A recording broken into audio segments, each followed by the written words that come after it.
Done it. Oh my goodness. We were having technical difficulties. like serious technical difficulties. Hello and welcome to another live episode of DEI in 5, the show where we talk about all things related to diversity, equity, and inclusion. Usually in 5 minutes, but when it's live, it certainly is not 5 minutes because we usually have a lot to say. I am your host, Adrielle. If this is your first time here, welcome. So excited to have you. If you are returning, thank you for coming back and joining, engaging in the conversation, both on LinkedIn and YouTube, which is pretty cool. For those of you that may not be able to see me, I am a Black woman, brown skin. I currently have gold hoop earrings on. I'm wearing a patchwork hat that I It, made that is slightly falling apart. it's fly though. Uh, I'm liking it. Thank you, thank you. I wish I had more time to sew. It's like one of my favorite hobbies, but um, I don't know. DEI is taking up a lot more time than Yeah. I expected. Um, but so excited again to be here today. I am joined by Chloe, and Chloe, I'll let you give a quick intro for yourself. Hi. Thanks. Yeah. Thanks. I'm so happy to be here again. My name is Clarissa Fuselier. I go by Chloe. Pronouns she, her, and they. I am a DEI consultant and a coach. For those of you who are perhaps visually impaired, to describe me, I am a heavyset Black woman, round face, curly hair, wearing my little cozy black cardigan, and just excited to be here for another installment of DEI at 5. Love it. If you missed it, Chloe was here two live episodes ago. Hmm. Um, and we had a really great discussion about unpacking your isms, if you will, or unpacking your bias as professionals. We were joined by one of my frequent partners, Caren Young, aka the professional adult, who was supposed to join us today, but unfortunately had a conflict. So we will miss her insight, but she is here in spirit, and I'm sure she'll check this out later and share her thoughts and let us know what she thinks. But for today's discussion, and I think this actually popped up when we were having that last conversation, which was Yep. around, calling yourself or just in general referring to people as DEI experts. And I'm using air quotes here, right? Hmm. And so I've just been sitting with that word expert. What does it even mean to be an expert? When we go to sort of, I guess, give ourselves titles. How do we decide? Like, do I introduce myself as a DEI expert? Am I a Hmm. DEI professional? Am I a DEI practitioner? Am I a DEI champion? So Am many I a words. DEI So many titles. strategist? Right? Hmm. It's a lot. So, how do we, you know, decide? I guess, especially, people are often like, oh, DEI is unregulated, which in a lot of ways it is. I think we have seen a lot of best practices and a lot of different frameworks being used. And we have plenty of research that I think supports our work. And Hmm. so while there may not be like, to work in DEI, you have to have this specific degree as if you were, I don't know, becoming an anesthesiologist where there's a very clear path to that profession and where you have to have these specific degrees and qualifications and hours Right. worked.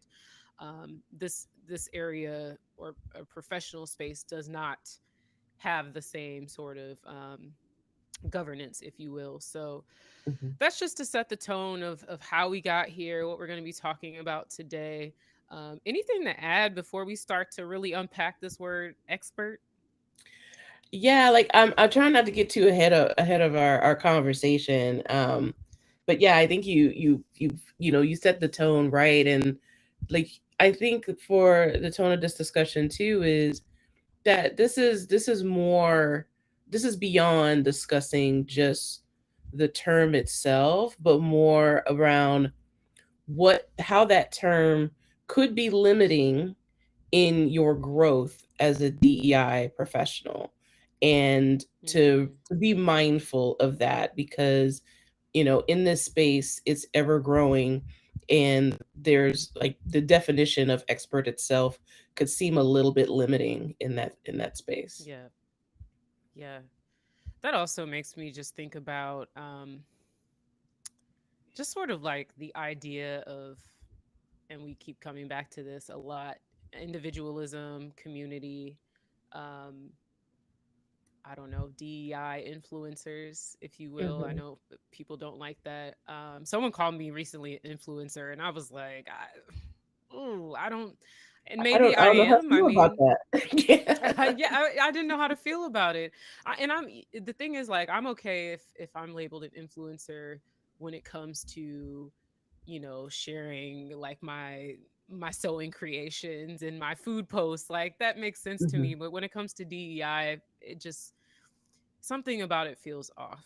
So maybe that's something we can unpack too, and just also thinking about hierarchy too. Like there, Yeah. sometimes I get this sense from people that label themselves DEI experts of like, I'm all being, and I am the go-to source, and no one can do this better than me. And maybe that is the case, but again, I feel like it just takes away from the community that we so desperately need to lean into for this work. Yeah. So I know we jumped 30,000 and 50,11 steps ahead. So I'm gonna bring us back just a little bit before we go down that aspect, down that rabbit hole. Because I have strong feelings about that. I'm not gonna lie. Oh, I So know. I well, know. yeah, yeah. But expert, right? That Yeah. word in itself, if we just take DEI out of the picture, right? When I think of an expert, I think of someone who is like really well versed in a space. They know whatever the topic or subject is, front to back, sideways, crisscross, with their eyes closed, whatever. Like they know this, whatever this body of work is, and they are someone who, I don't know, I almost think of like a walking encyclopedia of whatever again that Of topic is. knowledge. Yeah, yeah. Yeah. What do you think when you hear expert? Yeah. When I think expert, I think the kind of people that you'll see on those masterclass advertisements, right? Like Ooh. they have a lot of stuff to share. They have a lot of experience that they're Yeah. sharing.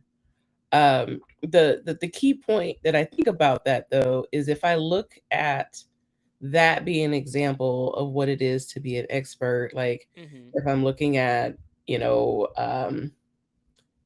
let's just take like Neil deGrasse Tyson, right? He has a Okay. master class on critical thinking. Mhm. Is he an expert at astrophysics?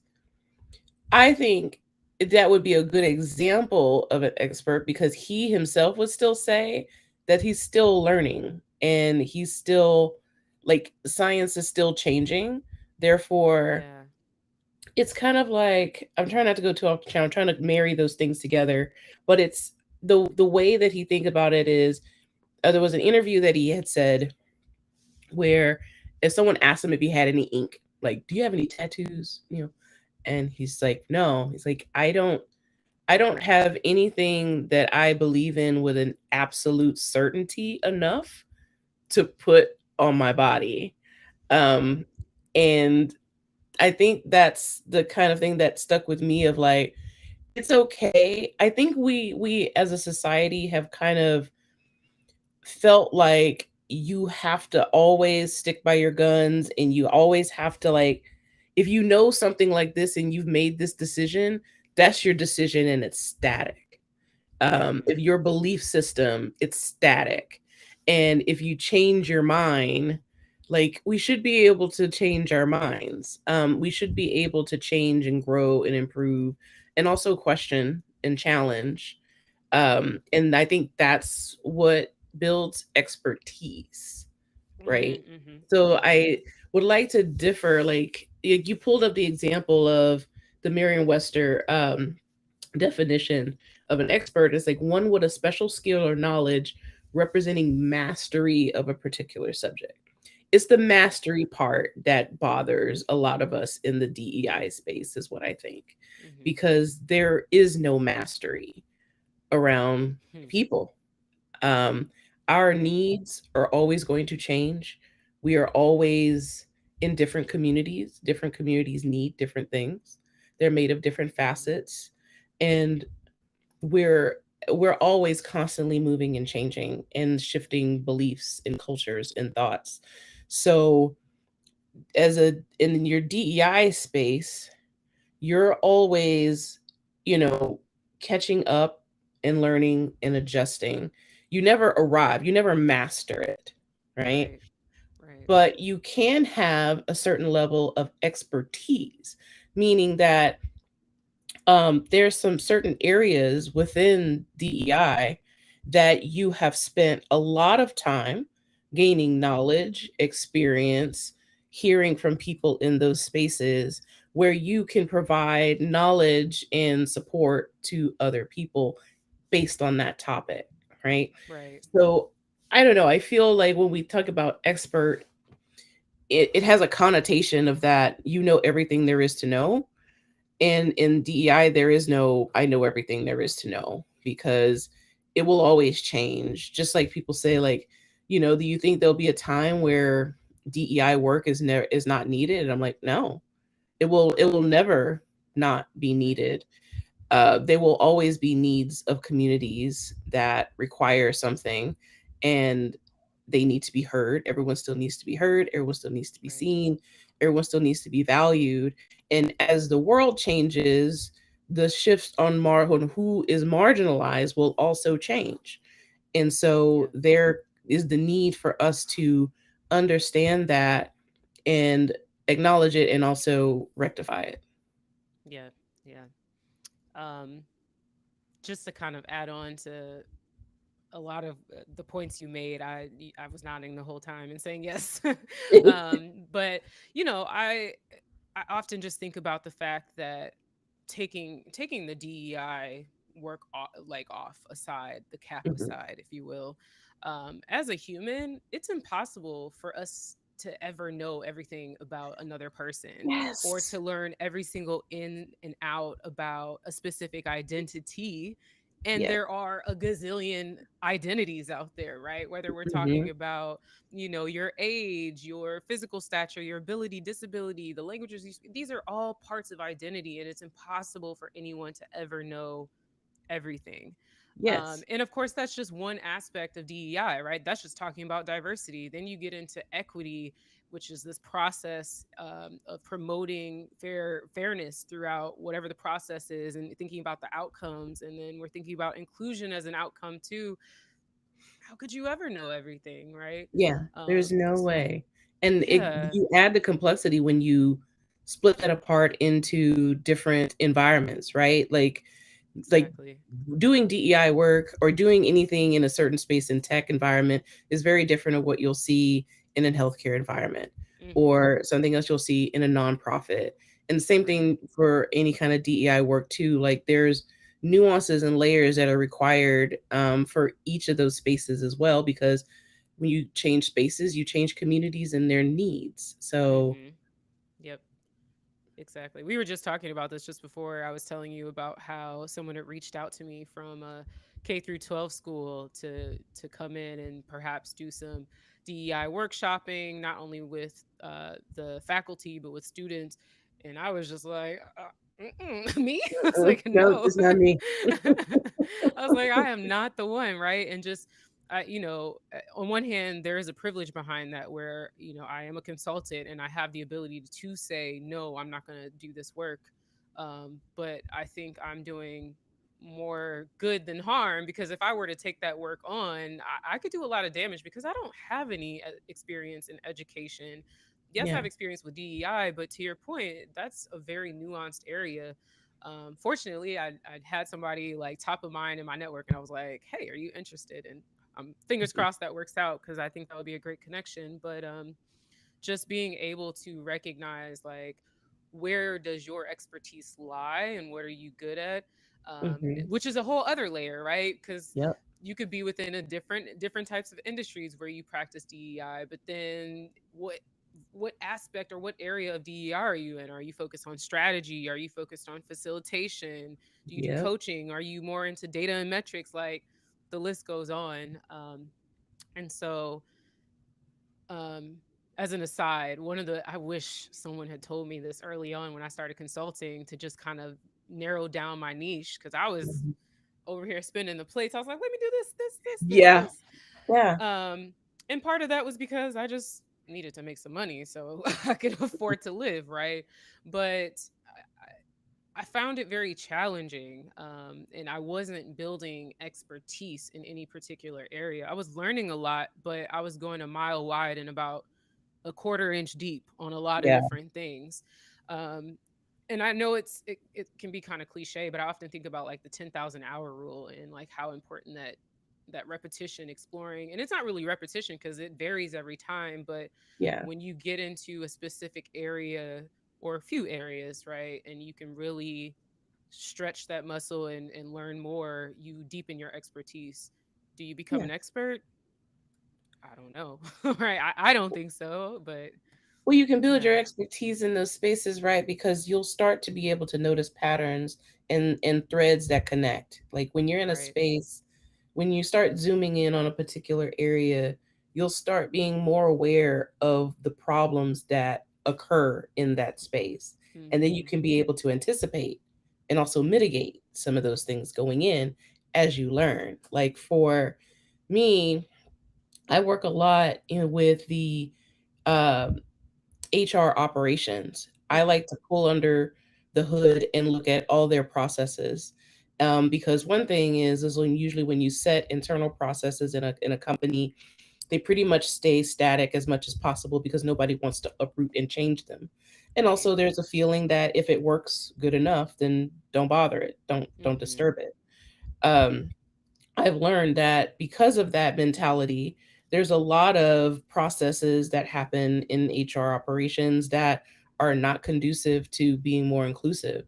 Right. Just the way that they might hold their interview process and their hiring panels and how they structure their hiring panels.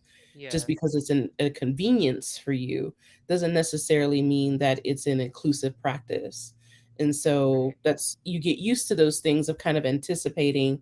And then if you're in that space long enough, that is where you start seeing people like us develop frameworks and Mhm. models.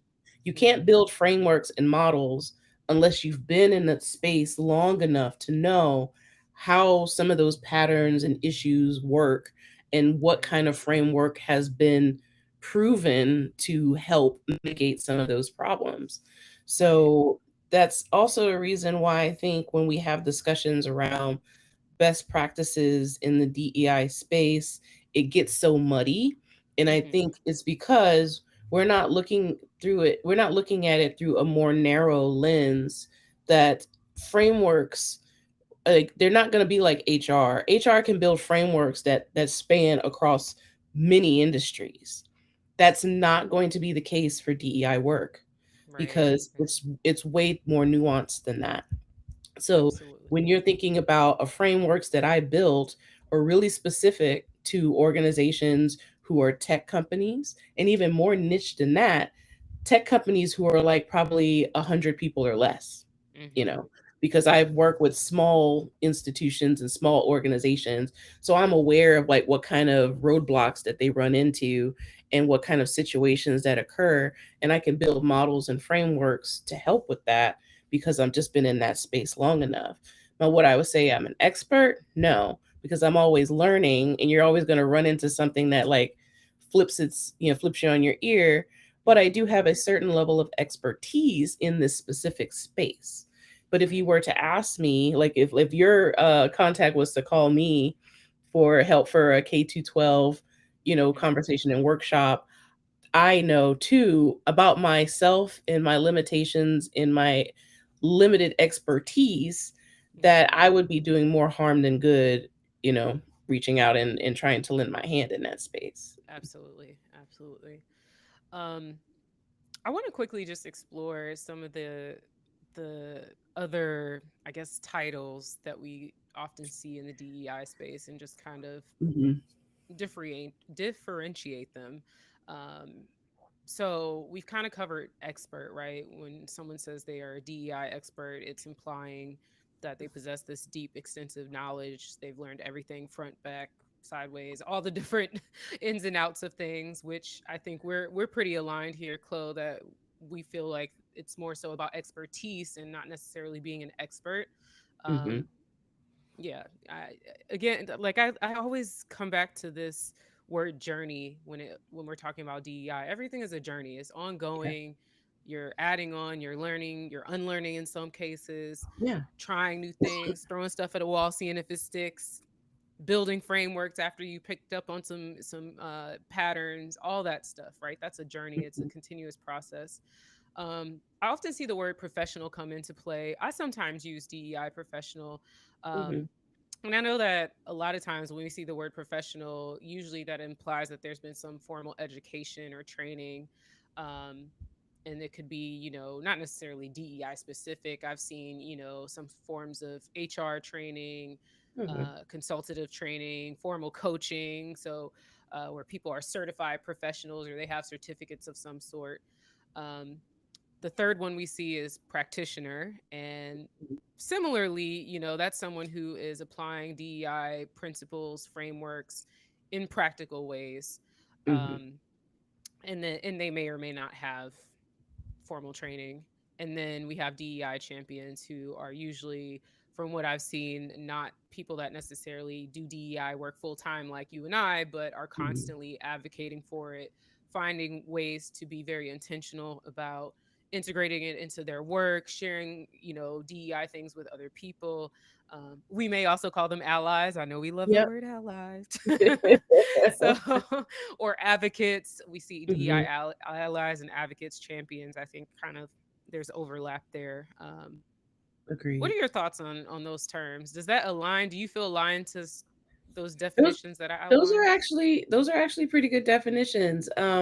Because like in my earliest journey, I had considered myself a DEI champion. I didn't Mm, know that there was a term for DEI. I just knew that, being involved in some of the projects and some of the issues that I was seeing in the workplace, I just thought that it was just all HR, you know. And then when I started meeting with other individuals and getting other outside expertise. So this is kind of mm-hmm, like my growth from becoming a champion to a professional, right? So my journey started as a champion where I knew that they needed that help. I didn't have that expertise or that knowledge, but I wanted to support getting those type of people into my organization to yeah, help us move the needle and help educate everyone else and hopefully, pull up some processes and maybe some strategy, right? right. So GEI champion is where you're the voice, you're the pusher, but you don't necessarily have a broad knowledge. Mm-hmm, It would be great if you kind of knew a little bit what DEI meant so you can kind of help state your case and storytell for the other people in your organization, But then as you learn, like as people continue to grow and you want to be actually being a doer, I started getting some knowledge, started taking some courses, start getting some mentors, and start working my way up more into not just learning the theories, but also putting them into practice. right. And then you start finding yourself being considered more of a professional Yeah, because you're trying to yeah. do it on a regular basis. You're doing it for organizations. You're not just talking about it, you're being about it. Right, right. Yeah, I feel like that is often sort of the progression for a lot of people, myself included, where I was initially a champion. Um, I was working in recruiting, wanted to see more people like myself, um, and I didn't even realize, I wasn't aware that there were professionals that did this until I think Mhm. I ended up partnering with a consultant when I was doing my work. And I was like, wait, you do this as this is your profession? And Yeah. then I started interacting with more consultants and I did some like informational interviews and networked with them. And I was like, I want to do this. Hmm. And in my mind, I was like, oh, I have to, I want to. I had a plan. I was like, I'm gonna go for like at least 5 years and take on as many full time DEI roles as I can. It only took me two before I was like, I can't do this in house. At least at that time, I don't. Mhm. I said for a long time I would never go back to a full time role, but I can't. I don't think that's true. I might at some point. I don't know, but it would have to be really meaningful work. There would have to be an opportunity for me to really be a part of change without Mhm. a bunch of red tape, which haven't seen a lot of those opportunities out here. But I think one of the really cool parts of being a consultant is I've been able to see so many different DEI practices So and applications and frameworks within different industries and with different yeah, companies. And it's given me a chance to really lean into and find the things that I'm passionate about. I often think a lot about flow state, and I think I fall in, at least right now, I feel good about it, but I fall into the space where the areas that I'm focused on, which are mostly designing and facilitating workshops and leadership and team development, when I do those things, it doesn't feel like work. I'm like yeah. zoned out. Like I'm building a workshop, I'm heads down, I'm, applying the frameworks that I've leveraged. When I'm Mhm. facilitating it, I'm on autopilot. Like I love those things. And I think I've built expertise in those things. But again, there's always, if I were to call myself an expert, I feel like there would almost be a switch that goes off like, oh, you don't need to learn anything else. You've mastered this. On to the next thing. Yeah. Um, and I don't That's think the issue I that's have with the word. I possible. mean, because it Yeah. has that weight to it that Yeah. there is all there is there need to know. And in Right. this work, it's in your best interest to be humble. Mhm. Um, because there's, like you said, we know how broad this spectrum is in DEI Right. work. And I think we do ourselves in this field a disservice when we are not being more specific in talking about where our specializations are in, Mhm. because we have to also think about our the clients and the people who need our help. They don't know any of these ins and outs either. They're looking for a DEI expert. They don't know Right. what we're called. They don't know what usually a lot of our terms are or what some of our areas of expertise are. I think what we need to get better at as practitioners and consultants is to be very clear about where we stand and where our skill Mhm. set is. It's just like going to a doctor. Like, you have a family care practitioner, right? They're very broad. So it's Mhm. okay if you want to be considered a DEI generalist, which means you know about the areas of DEI, you know about, HR practices and looking at it through a DEI lens. But Sure. as far as building strategy, you don't have that range. You just know a little bit about a lot of things going on with the DEI practice. Right. But at a certain point, when you start building strategy, you're going to need something more specific. And then it's going to be, well, I need somebody who is a specialist in facilitating trainings. We've done assessments, and we realize that we need a lot of different trainings for our management, for our HR team. Like, who's going to do that? Well, a generalist does Right. not have the range to do that. And I just Mhm. might be a strategist that's working on internal processes, but I'm not a trainer, right? So Right. that's Right. when you need to find someone who has that range, be able to take care of Mhm. that. All this to say, this is a reason why community in DEI space is so heavily needed, because there's no way that we can do all the work that's required by ourselves. And the more that we teach our clients the same thing, that get them in the habit that you might not need one doctor, I might need to refer you to a specialist for this specific issue Yes. that you're encountering. And they might also uncover something where they are outside of their wheelhouse, and they might need to refer you to a different specialist for this particular need.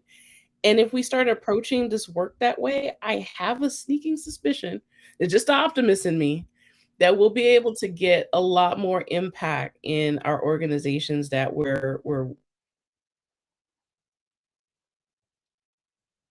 Oh, did I lose you? I think we lost Chloe for just a moment organizations here. know. Sorry, Oh, did I you were freeze? breaking up for a bit. Yeah, you're Oh, back. sorry. I was just going off. No worries. It's okay. But I was saying, like, as you know, for the community, when you get the organizations to realize that Mhm. I might not just be getting this one magical unicorn to come into my company and save all of us. I might need to prepare for 3 people or 4 people. Like, I need to think Yeah. about a bigger budget. I might need to think about more people that I'm going to Mhm. need to help solve these problems, because I think when I run into a lot of clients and people who are looking for support for DEI, they really do have this idea of this one magical unicorn that's going to come along and like solve all their Save the problems. one. Yeah.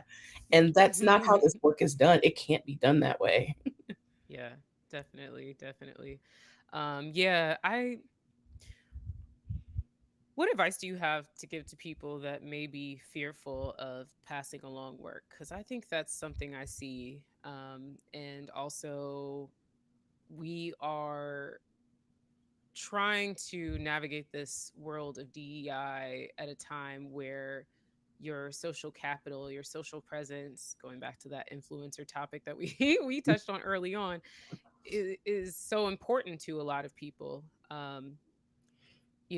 Especially with LinkedIn, I Mhm. get caught up in it sometimes where, what are they? I always forget. What is it like? Comparison is the Yeah. thief of Comparison joy is or the thief of something like joy. that. Yeah, and so I sometimes I find myself on LinkedIn and I'm like, wow, like I feel like I should be. I had it honestly just yesterday. I was like, wow, I feel like I should be so much further ahead. Like, I'm doing all this work. I've been dedicated to DEI in five, which is not easy to do consistently. I'm almost 50 episodes in. Gosh, that's I see people that I know I see people that are getting like someone asked me recently if I get speaking engagements. I'm like, I haven't been invited to a speaking engagement in a while. Like, I don't know, and so I find myself comparing and getting frustrated because on one hand, I am still doing a lot of DEI work that I don't post, and I don't want to post it, and I can't post it because I signed an agreement with my clients. So Mhm. there's that part. Um, but I can't be on LinkedIn 24/7, or on any other social media 24/7. Could I hire someone to do it? Sure. I mean, I have a coordinator that helps me post things, but even that, I feel like I'm still not reaching the levels of some of these influencers that I find have massive followings. And yeah, it's like how do you keep going about your way and staying motivated despite all of that noise? That's a really thoughtful question. I so I had an epiphany probably 2 months ago around the same thing with Mhm. LinkedIn. Of I found myself trying to compare because I was like, I have a lot of things to say. But it's not really kind of catching ground. And I do see Mhm. other, DEI influencers who have a steady stream of thought leadership. And don't get me wrong, no shade to a lot of them. They have really good things to say. But I also Definitely. realized too, like, do I have to decide, is do I need to do the same? Is that really what my journey is? Or is it okay that my journey is a little bit different than everyone else? Mhm. And, you know, one, I put my coaching hat on, and I'll tell you, should is a terrible word. Don't should all over yourself. Everyone else's journey, Yeah. everyone just has a different journey, right? Yeah. And no matter what we see on social media, there's 20, 30, 40 steps that are happening behind the scenes that we don't know about, that we'll never know Right. about. We'll never know what kind of connections that these individuals have, what kind of Mhm. support these individuals have that you don't have or we don't have yet. So I try to focus on the things that are in my wheelhouse to change. And Yeah. the loudest and the most seen isn't always the most impactful either. And that's what I want. That's why I like to tell my mentees and those who are getting into DEI to understand is that um, the communities that you're serving, those are the ones that matter the most. Yeah. And when it comes to, getting paid, you do need to get paid. You need to value your worth. You need to push your worth. You also need to be able to sleep at night. And so you really need to be able to decide, what am I going to do to ensure that I have a thriving business without crossing a line that's going to damage my mental health or the mental health of people that I'm supposed to be supporting. Um, Right. Right. and so I, I feel you. I wish that I could have, that big following, because like I got a lot of knowledge to throw down, and I just want them to Yeah. like go and take it out there. Yes. Yes. Um, Exactly. and it will happen. It'll happen just on a different timeline than what we're expecting. That's what Yeah. I try to No, tell so true. myself. Yeah. Uh, Yeah. It's tough. I think also when you are not necessarily following a formula, there like so much of social media is formulaic, and there's a yeah. strategy, and you post this way and you add this specific tag and you do it this way. Um and I think, I mean, my approach is a video podcast on that started on YouTube and has kind of migrated to LinkedIn because so many people have been engaged in it. And I'll tell you right now, YouTube is not the place to talk about DEI. The troll farms, No, the troll they farm. come for me. So um it poses that poses a challenge in itself. But even taking Emotionally, you as an mentally. example in your work, like I don't have the capacity to do a podcast. I dream about it. I think about it. But Yeah. the rigor involved, and the, like you said, the consistency involved Mhm. is not meant for everybody. But I always want to support the ish out of those of us who are doing it. And I think that's another area too of thought around being in this space where you're probably not the most seen and not the most heard, but you're Yeah. surrounding yourself around people who are and trying to, and you can help amplify other folks, people that Yeah. the ones that have a huge following may not see, because at a certain level it gets hard for you to see that. You know, Mhm. I don't ever want to get to a point where my visibility is too big that I can't see the people who need my help, the people that I can still connect with and reach Amen out to to. that. Yes. Yes. So important. Yeah. I One of my things is, I never want to get to a point where I have somebody else responding for me. Yeah, And I'm like, yeah. I don't even know if that's, I don't know what that's like. Yeah, and I'll have my assistant that respond to you. right, that to me, and I hate to, I don't know, I can't do it. I can't do it. Like, I am who I am. I respond how I respond. Like, even, my social media posts, even I have, like I said, my coordinator that helps me, who is fantastic. Shout out to her. Um, I just still, I'm like, this is my voice. My name is on this. I want it to be coming from me. And so it's important for me to respond and react to things as myself. So I hope I don't lose that. But I mean, also, there are only 24 hours in the day. So, like, I don't, Yeah, you and you know, still need time for you. So this yes. is, expertise and being an expert, in this space and Hmm. talking about this also highlights that another reason why we can't say that we're experts is because DEI is tied too close to self-development. And you're never done with self-development. Ooh, right. If you're trying to, like, it's tied for us learning and unlearning, right? If we're going to be good at what we do in being equitable and understanding fairness, then we have to deprogram ourselves. And also, that takes constant self-reflection. It takes a lot of internal work to address those things.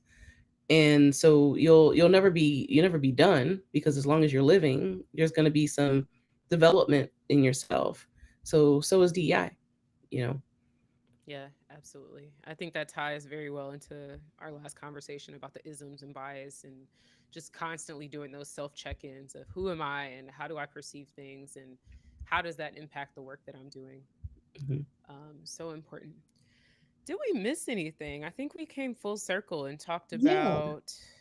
individualism, community. You briefly touched on, oh, that's what it was. You briefly touched on, can I do this work or whatever I'm doing and still sleep at night, which I thought was a really important note. Was it your post the other day Yeah, I think it where was. you were talking about that? Okay. Yeah. Yeah. You're like, yeah, that was Because me. so here's, Yeah. there's always, when you're talking to new people joining the DEI space, you want to give them the real. And sometimes they might not really understand that this enthusiasm that you have is going Hmm. to fade. It's going to fade because when you're doing this work, especially if you also identify with some of those marginalized communities that are also feeling the pain, you're going to Yeah. lose some of that enthusiasm because it's always an uphill climb, right? To be in this system, Hmm. to be in a capitalistic system where we are trying to liberate, trying to create fairness, that goes against the idea of that if it doesn't make dollars, it doesn't make sense. That's the idea of capitalism. If it doesn't make dollars, then why are we doing it? Right. So Hmm. you're constantly pushing against that. And so you're going to feel some burnout, you're going to feel some stress, and that's all the reason why you need to stop and take care of yourself. And then you also need to draw some lines in the sand of what your boundaries are. Of, Hmm. I want to get paid, but does getting paid this money means that I am going to have to throw away some of my values about protecting people who look like me? Sure. Am I okay with that? And that's only an answer that you can answer. Nobody else can answer that for you. And I try hard not to pass judgment on any of us in this space, because here's the environment. DEI roles have been slashed left and right the past 2 years, and they're still Yeah. continuing to getting wiped out. So you have a huge pool of talent of DEI folks who have been thrown back out into the open workforce. And so there is a lot of competition. People still Hmm. have families and bills to pay and to feed. And people can only lean on the knowledge and expertise they have because, once again, in a capitalistic society, if it doesn't make dollars, it doesn't make sense. So you have to be able to Right. sell your skills in order for you to take care of yourself. And so Hmm. I understand that. It's important for new DEI folks to understand that. And it's a good reminder for those who even been in this space for a minute to also remind ourselves that when you taking that contract or when you taking that proposal, you have to continue to self-reflect of like, what is it that I am prepared to do to make sure that I am protecting myself and I'm not causing harm in the process. Because then that's, if you find yourself is too hard for you to do, then please, please, please find another area of expertise, because we don't Yeah. need other people in this space causing more problems and damage and harm to those communities. Absolutely. Absolutely. Um, I always, whenever I have conversations with people that are like, I want to learn more about what you do, I'm trying to take on, or, I'm considering starting DEI consulting. Um, my biggest pieces of advice, in addition to trying to figure out like what your niche is to make sure that you figure out more than just one stream of income. Mm-hmm. Like if you have to rely solely on just DEI work and a specific type of DEI work, you got to have a contingency plan, have that backup. And you can choose things that don't have anything to do with DEI, right? Yep. So that you can create that space that you need to do this work well and to do it without harming people. Yeah. Yeah. I love that you've made that point, because yeah, because I like to be able to turn down clients if they're asking me to do something that hits across my values. Right. I want to be able to tell them no. And that is how you do protect yourself, especially as an independent contractor, to have multiple income streams so you don't feel beholden, like the push of Hmm. like, do I starve or do I stick to my values? You don't ever really want Right. to find yourself in that position if you can help it, you know? Exactly. So same thing for in-house and for external, like, just know, like, I even tell my client, and this is the reason, like, I have a place of privilege because I can do that, but Hmm. I tell them, I don't work for you. You might sign my check, but I don't work for you. I work for your employees. And Mm-hmm. the work that I'm doing is to benefit them, to let them know that if you try to ask me for something that goes against what we're planning, I'm going to walk away, or I'm not the one for you. Because I Yeah. don't want to be beholden to like causing harm just because you saying I pay your salary, so you're going to do what I tell you Do to do. this. Right, exactly. And that's the That's so situation that you important. actually find yourself in, unfortunately, because we're in a capitalist society. So say like the ones that pay your checks gets to call the shots. And Right. so that is what we run into a lot in DEI. I tell people all the time, like DEI is not sexy. I don't know who out there is trying to make it like hot and Right. cool on the street. I tell people like what I do day to day, I'm working on graphs, I'm pulling data, I'm making spreadsheets, I'm making slide decks. Like I'm Reading talking with research people. I'm reports. doing, yeah, I'm doing focus groups. Like, there's Yep. nothing sexy about that. Nothing. But the Yeah. reward is so Those much focus great. groups can get heavy. Whew. Like I have some coming up soon and I'm Yeah, like, we're gonna have to have a where's my separate, like, self-care? Right? yeah. Oh, Oh goodness. Yes. Well, oh, comment on LinkedIn. Linda said yes to DEI and self development. The more we meet more people, the more we get uncomfortable, and that uncomfortability allows for growth to happen depending on how it is handled slash addressed. Absolutely. It is contingent yes. on how you handle it. If you Yeah. even receive it, right? Um, it's so easy to spend time with people that are like you or that you share some commonality with, and it's much harder when you have to bridge diversity, and it can challenge us in a lot of ways. Mm-hmm. um, I Someone recently in a workshop was like, well, how do I, I live in this very homogenous city and most of the workplace is very homogenous. How do I expose myself? And I'm like, in this hyper connected world, you literally can pick up this little thing and you can find anything. I mean, sure, we're limited in some ways. Google is like a fraction of the actual internet, but you can find pretty much You can, anything, right? yeah. And so one of the things I tell people is like, okay, if you're on social media and you hop on, I don't know, Twitter, LinkedIn, Instagram, whatever it is, and you're scrolling through and you find yourself just kind of nodding along and you're like, oh, yeah, cool, cool, cool. You probably need to expand your horizons, right? It means that you're Mm-hmm. not being challenged. You're not being exposed to people that are unlike you, that make you feel uncomfortable. So I always say, like, try to follow more people that make you question, things that are polar opposite of you. And the goal isn't for you to be convinced by what they're saying or what they're sharing or to change your belief system, but it's just to be exposed to the fact that people think differently, behave differently, live differently. Yes. And that can really change your perspective. um, at the end of the day, there is still a common theme of us being human, Yeah. and I think Absolutely. people often forget that piece. So Great comment. yes. Any last thoughts as we wrap up our another great session, another great discussion? Yeah, I would just say like my final thoughts on this piece is that it's it's okay for you not to claim to be an expert, and it's okay for you not to know things. Hmm. That's the beauty of life, is that you have time to start to learn those things, right? And so you're not supposed to learn and know everything, and that's okay too. I just want people to be okay of saying I don't know. I feel like we have gotten into a world where everyone's afraid to say that they don't know something, and that's Yeah. really strange. I want us to break free of that, especially in the DEI space.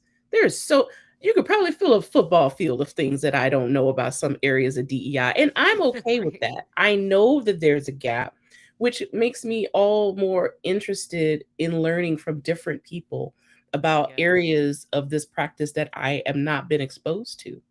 So Hmm. I'm the same way. If I'm started seeing that my feed is starting to confirm all the time and building a little bit of an echo chamber, I want to broaden that out because I want to see what other people are doing. And that doesn't necessarily mean that I agree with it. It just means that you want to expose yourself to see, like, is that something that I can take on? Is this something that I haven't thought about before? With every new piece of knowledge, you're going to have some kind of takeaway. So just take it. Absolutely. Yeah. Only thing I'll add on, which is just kind of echoing that, is just never stop learning. If you need Yeah. to continue building your community of people that you interact with, I have people I just do check-ins with, and we just share our experiences. Sometimes we just use it as a therapy session where we're like, oh my gosh, those focus groups got me, right? Yeah. And sometimes you need that. It might look like one of my favorite things since I've been a consultant. Even though I have my own clients, I still work with a couple of consulting groups where I'm a part of a team to work on bigger projects. And that for me has been Nice. really, really vital because I keep learning and I keep getting exposed to different things and different perspectives. It's also not a bad way to find other clients, right? Yeah. Because they'll recommend, me to a smaller organization in some instances. So, just constantly being an info sponge and absorbing things.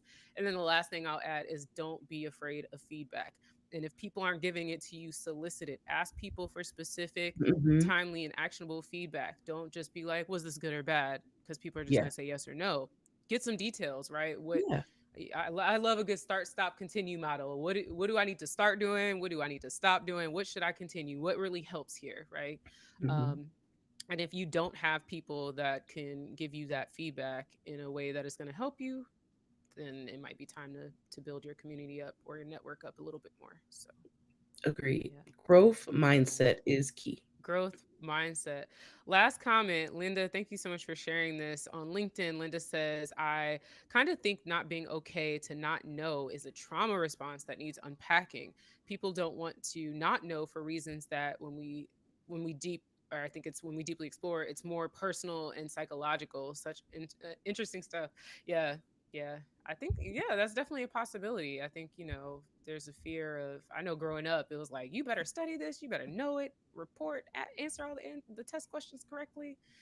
And then So I another feel you. layer to add to that, right? Like as Black women, I could personally say that I've had issues, in my younger years admitting when I did not know something because in certain professional spaces, we're expected to know everything. Yeah. Like you must be an expert. Hmm. So, that's also, thinking about a trauma response, that is some things that are worthy of unpacking of like, why do I feel like I'm not okay admitting that I don't Yeah. know this? Where is this Yeah. coming from? Absolutely. And I don't know about you, but I've had experiences where I didn't know something and I felt like I was then looked at and interacted with differently after that In the different light. Yeah, in a because I different did light. not know. Like, oh, well, you didn't know that one thing. So Mm, I yeah. guess you don't know this too. And I'm like, what? But you don't do that to other people.